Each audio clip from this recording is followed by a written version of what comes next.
ஓம் சரணாகத தீனார்த்த பரித்ராண பராயணி சர்வசியார்த்திகரே தேவி நாராயணி நமஸ்துதே.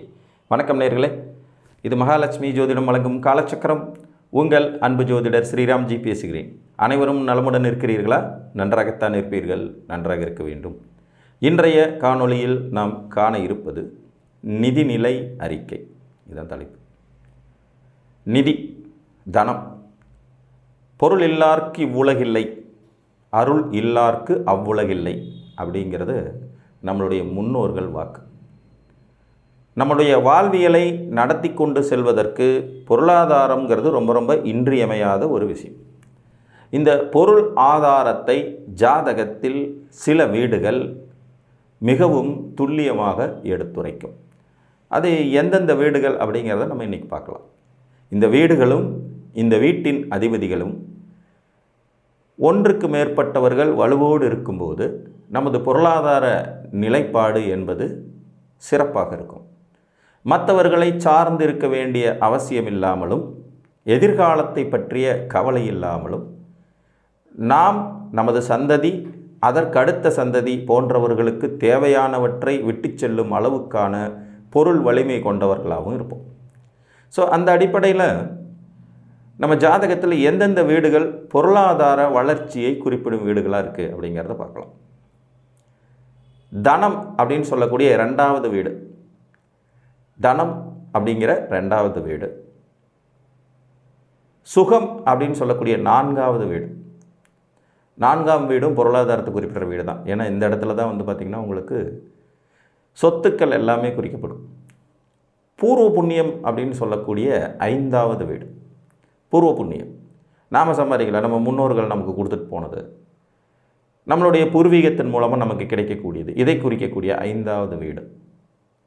பாக்கியம் என்று சொல்லக்கூடிய ஒன்பதாவது வீடு. அதிர்ஷ்டம்.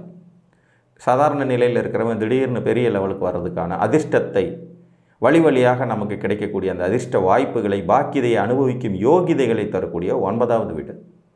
அடுத்து லாபம் அப்படின்னு சொல்லக்கூடிய 11ஆம் வீடு.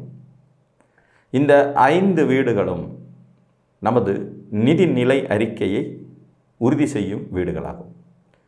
நீங்கள் பொருளாதார ரீதியாக ஸ்ட்ராங்கானவரா வீக்கானவரா அப்படிங்கிறத இந்த 5 வீடுகளை கவனித்தோம்னா தெரியும். இதுக்கு இத்தனை வீடுகள் தேவையான்னு கேட்டிங்கன்னா கண்டிப்பாக தேவை. இப்போ 2ஆம் இடத்தின் வாயிலாக ஒருவருக்கு வரக்கூடிய வருமானம், தனம், முன்னேற்றம், வசதி வாய்ப்புகள் இவைகளை தெரிஞ்சுக்க முடியும். அப்போ ஒரு ஜாதகத்தில் 2ஆம் அதிபதி நல்ல நிலைமையில் இருந்தாலோ, 2ஆம் இடத்துல சுபக்கோள்கள் இருந்தாலோ, 2க்கு உடையவர் சுபர்கள் வீட்டில் தங்கினாலோ, 2ஆம் இடத்துக்கு அதிபதி ஆட்சி உச்ச மூலத்திரிகோணம் அடைஞ்சாலோ நல்ல வருமானம் ஈட்டக்கூடியவர் ஜாதகர் அப்படிங்கிறத முடிவு பண்ணலாம். 4ஆம் அதிபதி அப்படிங்கிறது அசையா சொத்துக்கள், வண்டி வாகனங்கள், அசையும் சொத்துக்கள், நீண்டகால முதலீடுகள், உங்களுக்கு தேடி வரக்கூடிய பட்டம், பதவி, இவைகளை குறிக்கிற இடம். ஒருத்தர் பதவியின் மூலம் வருமானம் சம்பாதிக்க முடியும், முதலீடுகள் மூலம் வருமானம் சம்பாதிக்க முடியும். ஒரு கட்டடம் கட்டி வாடகை கொடுத்துருக்கலாம், கல்யாண மண்டபம் கட்டி வாடகை கொடுத்துருக்கலாம், காம்ப்ளெக்ஸ் கட்டி வாடகை கொடுத்துருக்கலாம். இதன் மூலம் வரக்கூடிய வருமானம், விவசாயத்தின் மூலம் வரக்கூடிய வருமானம், வண்டி வாகனங்கள் ரீதியாக வரக்கூடிய வருமானம், டிராவல்ஸ் ஏஜென்சி நடத்துறது, அதன் மூலம் வரக்கூடிய வருமானங்கள், அசையும் அசையா பொருட்கள். இப்போ ஒருத்தருடைய சொத்து மதிப்பை குறிப்பிடுற போதே அசையும் சொத்து, அசையா சொத்து ரெண்டையும் சேர்த்து தான் குறிப்பிடுவாங்க. வட்டி வருமானங்களை தரக்கூடிய இடமும் 4. ஸோ இப்போ 4ஆம் இடம் ரீதியாகவும் ஒருவருடைய நிதிநிலை என்ன அப்படிங்கிறது தெரிஞ்சுக்கலாம். அப்போ 4ஆம் அதிபதி வலுவாக இருக்கிறது, 4ஆம் இடத்தில் வலுவான கோள்கள் அமர்ந்திருக்கிறது, 4க்கு உடையவர் ஆட்சி உச்சம் மூலத்திரிகோணம் போன்ற வலுவை அடைவது, இதெல்லாமே சிறப்பு. 4ஆம் இடத்துல ஒரு பவர்ஃபுல்லான கோள் இருந்தாலுமே உங்களுக்கு சொத்து வருமானம் இருக்கும்ங்கிறத எடுத்துக்கலாம். அடுத்து 5ஆம் இடம் பூர்வ புண்ணியஸ்தானம். இந்த 5ஆம் இடம் அப்படிங்கிறது ஒருவருடைய பூர்வீக சொத்துக்கள், புத்திரர்கள் பிறந்த பிறகு வாழ்க்கையில் வளர்ச்சி அடைகிறது, சொத்துக்கள்னால் கிடைக்கக்கூடிய ஆதாயங்கள், தாய் தகப்பன் மூலம் கிடைக்கக்கூடிய ஆதாயங்கள், பங்குச்சந்தையில் கிடைக்கக்கூடிய ஆதாயங்கள், திடீர் அதிர்ஷ்ட வாய்ப்புகள் மூலம் கிடைக்கக்கூடிய ஆதாயங்களை தரக்கூடிய நிதி ஆதாரமாக 5ஆம் இடம் இருக்கும். 5ஆம் இடம் ரொம்ப முக்கியமான ஸ்தானம். குலதெய்வ அனுகிரகம் கிடைக்கிறது, பூர்வீக சொத்துக்கள்னால் ஆதாயம் கிடைக்கிறது, இன்வெஸ்ட்மெண்ட் மூலமாக பலவிதமான வருமானத்தை பெருக்கி தரக்கூடிய இடமா 5 இருக்கும். ஸோ 5ஆம் இடம்ங்கிறதும் நிதி நிலையை தீர்மானிக்கும் ஒரு வீடு தான். அப்போ 5ஆம் இடத்தின் வாயிலாகவும் 5ஆம் அதிபதி பவர்ஃபுல்லாக இருக்கிறதுனாலையும் 5ஆம் இடத்துல வலுவான கோள்கள் அமர்வதன் மூலமாகவும் உங்களுடைய நிதி ஆதாரங்கள் தீர்மானிக்கப்படும். இப்போ ஒரு உதாரணமாக, இப்போ ஒரு சிம்மலக்ன ஜாதகம் இருக்கார், இவங்களுக்கு 5ஆம் இடம் எது? தனுசு.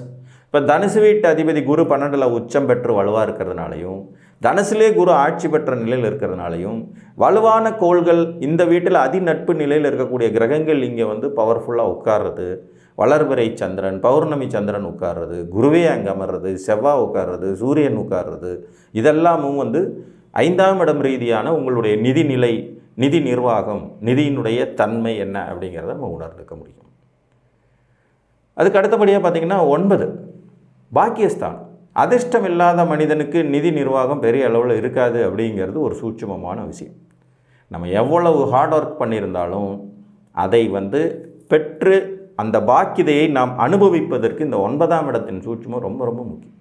9ஆம் இடத்தின் வாயிலாக குருமார்களின் ஆதரவு, தகப்பன் வழி வர்க்கத்தின் ஆதரவு, உங்களுடைய அதிர்ஷ்டத்தின் நிலைப்பாடு, நீண்ட தூர பிரயாணங்கள், அதனால் கிடைக்கக்கூடிய ஆதாரங்கள், முன்னோர்கள் வழி வழியாக வந்த சொத்துக்கள், அதன் மூலம் கிடைக்கக்கூடியது, பட்டம், பதவி, உயர்கல்வி மேன்மை, இதன் மூலம் கிடைக்கக்கூடிய பொருளாதார வளர்ச்சி, இந்த பேட்டன் ரைட்ஸ்ன்னு சொல்லக்கூடியதெல்லாம் 9ஆம் இடத்துல இருக்கிறது தான்.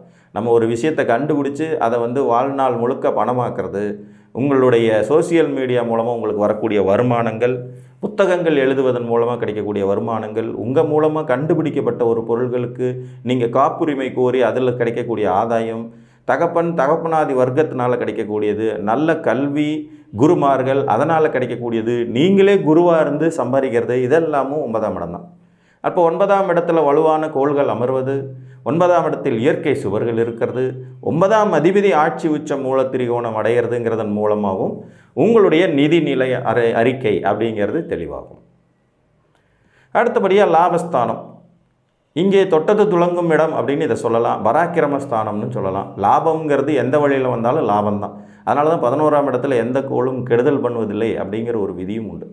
அந்த அடிப்படையில் 11ஆம் இடம்ங்கிறது உங்களுடைய லாப மேன்மை, உங்கள் செயலால் உங்களுக்கு கிடைக்கக்கூடிய ஆதாயம், உங்கள் நிதி நிர்வாகத்தினால் கிடைக்கக்கூடிய ஆதாயம், உங்கள் முதலீடுகளால் கிடைக்கக்கூடிய ஆதாயம், ஒன்றுக்கு மேற்பட்ட வழியில் வருமானம் வர்றது, ஒரு தொழில் இருக்கும்போதே சைடில் உபத்தொழில்கள், சைடு பிஸ்னஸ் மாதிரி 2-3 விஷயங்கள் செஞ்சு உங்களுடைய முதலீடுகள் பல வகையில் வளர்ச்சியை தரக்கூடியது இந்த 11ஆம் இடத்தின் வாயிலான சூட்சம். அப்போ 11ஆம் இடமும் உங்களுக்கு வளர்ச்சியை தரக்கூடியது. அப்போ 11ஆம் இடத்துல வலுவான கோள்கள் அமர்றது, 11ஆம் அதிபதி ஆட்சி உச்சம் பெற்ற நிலையில் இருக்குது. இந்த 11ஆம் இடத்துக்கு தான் விதிவிலக்கு என்னென்னா, இங்கே யார் இருந்தாலும் நமக்கு பிரச்சனை இல்லை, அவர் மூலமாக லாபம் வரும். எந்த கோள் 11இல் அமர்ந்தாலும் இடைஞ்சல் ஒன்றும் இல்லையப்பா அப்படின்னு சொல்கிறாங்க. இப்போ 11ஆம் இடம்ங்கிறதும் நிதிநிலையை தெரிந்து கொள்வதற்கு ஒரு முக்கியமான வீடாக. ஆக மொத்தம் பார்த்திங்கன்னா தனஸ்தானம் எனும் 2ஆம் இடம், சுகஸ்தானம், இன்வெஸ்ட்மெண்ட் ஸ்தானம் சொல்லக்கூடிய 4ஆம் இடம், சொத்துக்கள் ஸ்தானமும் அதுவே வந்துடுது, பூர்வ புண்ணிய ஸ்தானம் என்று சொல்லக்கூடிய 5ஆம் வீடு, பாக்கியங்களை அனுபவிக்கக்கூடிய வீடுகளான 9ஆம் இடம் மற்றும் உங்கள் லாபம் எங்கிருக்கிறது, ஒளிந்திருக்கிறது என்பதை குறிப்பிடக்கூடிய 11ஆம். இந்த 5 வீடுகளில் குறைந்தபட்சம் 3 வீடுகளில் சுபர்கள் அமர்ந்திருந்தாலும் அல்லது 3 வீட்டு அதிபதிகள் நல்ல வலிமையோடு, அதாவது அதிநட்பு நிலைக்கு குறையாமல், நட்பு நிலைக்கு குறையாமல் இருந்தாலும் உங்களுடைய நிதிநிலை அறிக்கை என்பது சிறப்பானதாகவே இருக்கும். புரிஞ்சுங்களா? இப்போ ஒரு மீன லக்ன ஜாதகம் எடுத்துக்கிட்டோம்னா 2ஆம் அதிபதியான செவ்வாய், 4ஆம் அதிபதியான புதன், 5ஆம் அதிபதியான சந்திரன், அஃப்கோர்ஸ் 9ஆம் இடத்துக்கு அதிபதியும் செவ்வாயாகவே வந்துடுறது, 11ஆம் இட லாபாதிபதியான சனி, இவர்களின் நிலையும் இந்த வீடுகளையும் கொண்டே இவரின் நிதிநிலை அறிக்கை முடிவாகும். புரிஞ்சுங்களா? இன்னொரு உதாரணம் பார்க்கலாம். ஒரு விருச்சிக லக்ன ஜாதகம், இவருக்கு 2ஆம் அதிபதியாக வரக்கூடியவர் குரு, அவரே 5ஆம் அதிபதியாகவும் வருவார், 4ஆம் அதிபதியாக வரக்கூடியவர் சனி, இவர்களுக்கு 9ஆம் அதிபதியாக வரக்கூடியவர் சந்திரன், 11ஆம் அதிபதியாக லாபாதிபதியாக வரக்கூடியவர் புதன். இந்த வீடுகள் மற்றும் இந்த வீட்டின் அதிபதிகள் மற்றும் இந்த வீட்டில் அமர்ந்த கிரகங்கள், இயற்கை சுபர்களின் வலு, இதை கொண்டு இவரின் நிதிநிலை எப்படி இருக்கும் அப்படிங்கிறத தீர்மானிக்கும். ஸோ நிதிநிலையை தீர்மானிக்க இந்த 5 வீடுகள் ரொம்ப முக்கியமான பங்காற்றும். இதில் லக்னாதிபதி எந்த அளவுக்கு வலிமையோடு இருக்கிறாரோ அந்த அளவுக்கு அந்த நிதி நிலையை நீங்கள் அனுபவிக்க முடியும். அப்படி இல்லைன்னா பணம் நம்மளை சுற்றி இருக்கும், நாம் எதையுமே அனுபவிக்க மாட்டோங்கிறது மாதிரியான விதிகள் ஏற்படும். ஏன்னா எங்கே சுற்றி எங்கே வந்தாலும் லக்னாதிபதி என்பவர் மிகவும் இன்றியமையாதவர் அப்படிங்கிறத நீங்கள் மறந்துடக்கூடாது என்று கூறி மீண்டும் ஒரு காணொளியில் உங்களை வந்து சந்திக்கும் வரை உங்களிடமிருந்து அன்புடன் விடைபெற்றுக் கொள்வது உங்கள் அன்பு ஜோதிடர் ஸ்ரீராம்ஜி. நன்றி, வணக்கம்.